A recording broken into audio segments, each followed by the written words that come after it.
अस्सलाम वालेकुम फ्रेंड्स, आज हमारी वीडियो का टॉपिक है कि जो ये लव बर्ड्स होते हैं इनका जो बॉक्स होता है जिसमें ये अंडे रहते हैं उसमें क्या डालना चाहिए जिससे अंडे ख़राब ना हो। और मैं आपको दिखाऊँ आगे। ये आप देख सकते हैं, ये इसका बॉक्स है।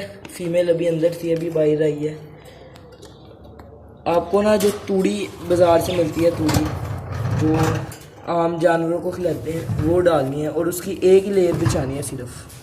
ये देख सकते हैं आप, ये तूड़ी डालनी है, एक ही लेयर बिछानी है, ज़्यादा भी नहीं बिछानी है हमें। और इससे जो अंडे हैं वो ख़राब नहीं होते और उनको गर्माइश मिलती रहती। दोस्तों, हमारी इस वीडियो को लाइक, शेयर, कमेंट और सब्सक्राइब जरूर करें और बेल आइकन ताकि आपको नई से नई वीडियो जल्द मिले। शुक्रिया।